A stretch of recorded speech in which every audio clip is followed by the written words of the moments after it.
Mūsų girdėtas Dievo žodis pirmajame skaitinyje iš Jonos knygos 1 skyriaus 1-11 eilutės tikrai pasakojimas žadinantis vaizduotę.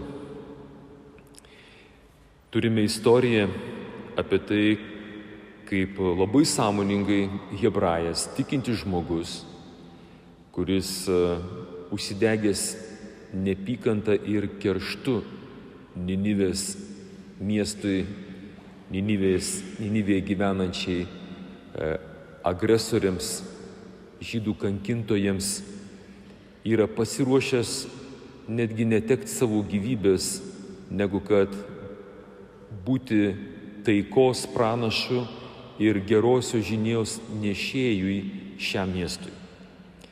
Klausimas mums, ar mes esam patyrę savo gyvenime panašų, išgyvenimą, jausmą, kai puikiausiai žinome 10 Dievo įsakymų, kurie lankomės bažnyčioje, dalyvaujame mišiose, kiekvieną dieną meldžiamės tą garsiąją Jėzaus mums paliktą maldą, Tėve mūsų, ir būtent tą vietą ir atleisk mums mūsų kaltes, kaip ir mes atleidžiame savo kaltininkams.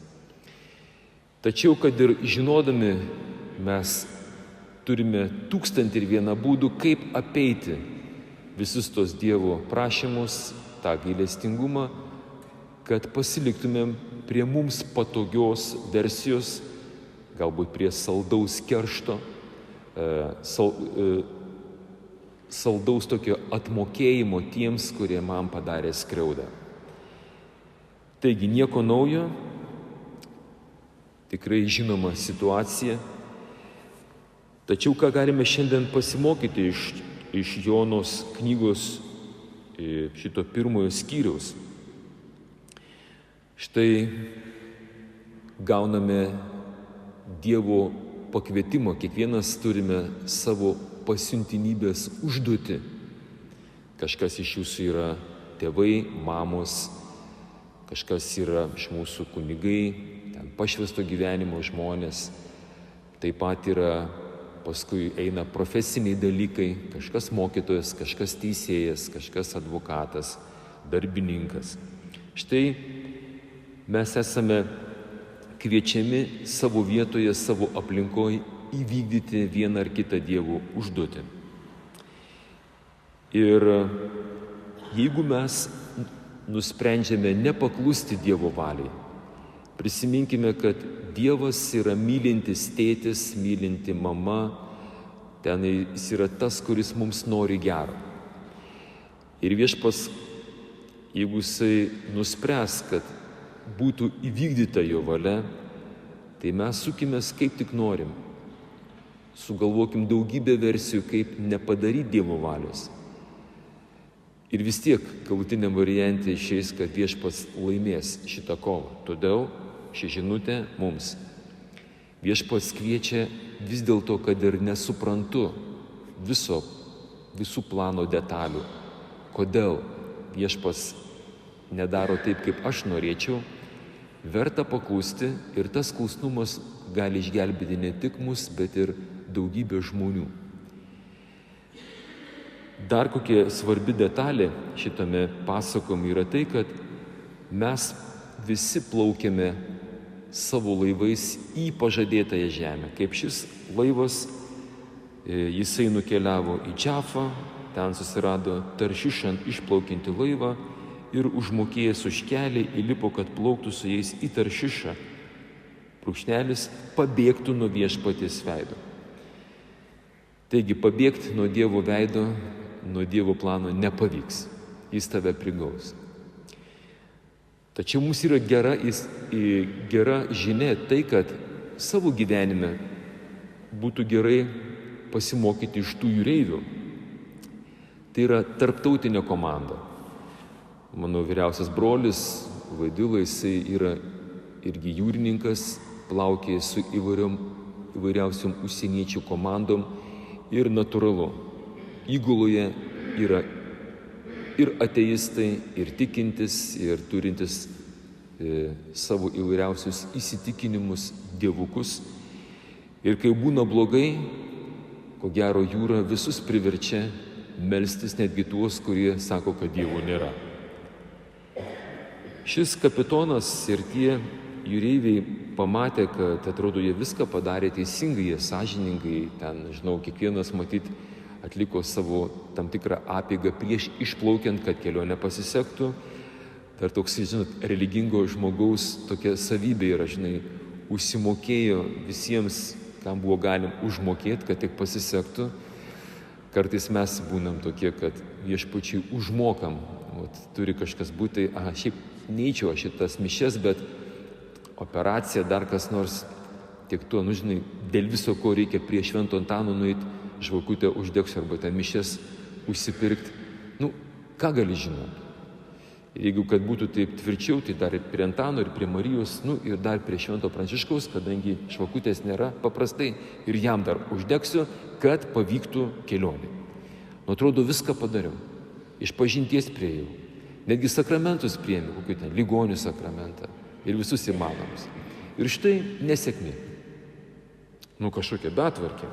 Tai tie, žinokit, jūreiviai panašiai, religingi žmonės taip daro. Tačiau Jona, kai ta audra siaubinga pakilo, yra, ko gero, vienintelis, kuris atsipūtęs ramiai miega. Šiaip labai įdomi jo pozicija. Dar vienas asmuo, žinote, kuris taip miegodavo pačiam audros įkarštį. Koks jo vardas? Jo vardas Jėzus. Jam patikdavo, kai ten apaštalai audros metu rėkaudavo, mes skęstame, žūvame, žinai, irgi bandė kaip ir Joną prižadinti. Ir taip atsimenu, tada Jėzus sako, sako, triukšmą keliat, mažatikiai, tvarkykitės patys.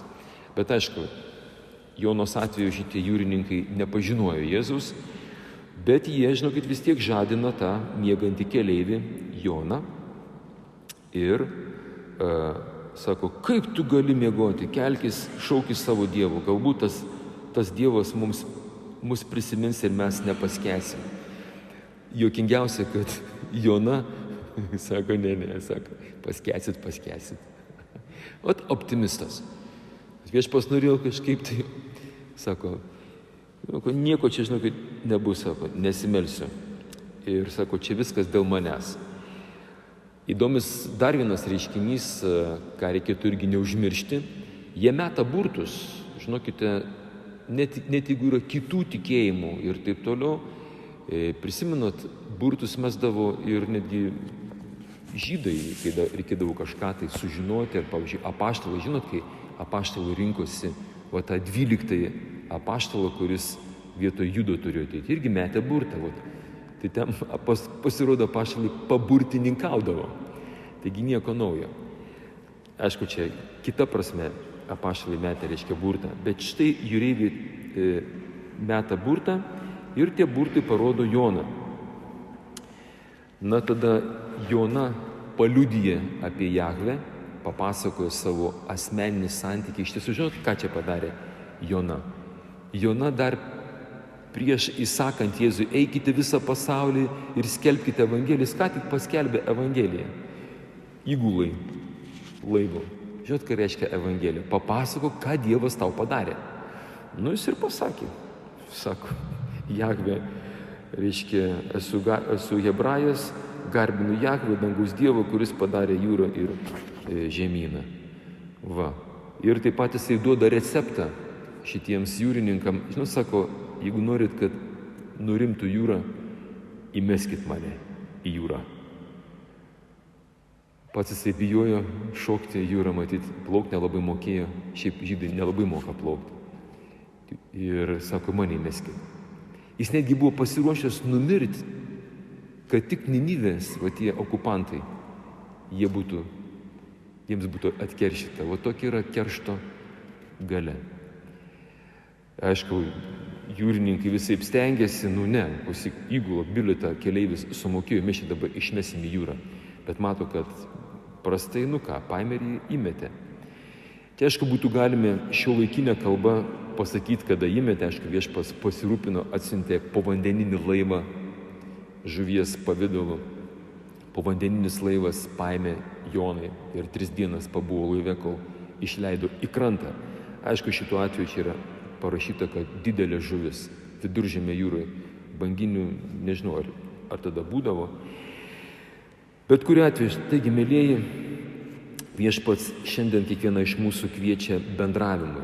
Jam patinka, žinokit, Joną, jam patinka, kai gal kartais mes ir pasakom Dievui ne.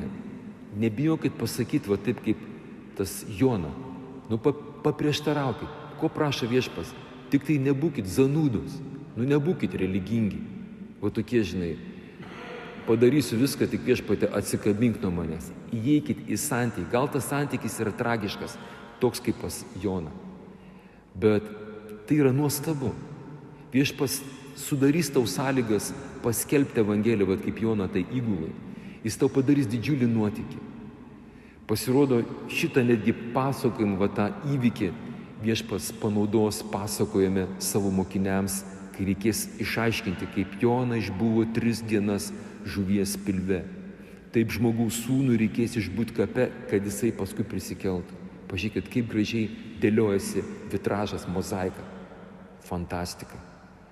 Mėlieji, tikrai aš džiaugiuosi šito Joną, kad jis toks užsispyręs buvo, jį auklėti reikėjo, bet verta žiūrėti jo pavyzdį, ir pradžiuginti Viešpatį tokiu gyvų bendravimu. Amen, aleliuja.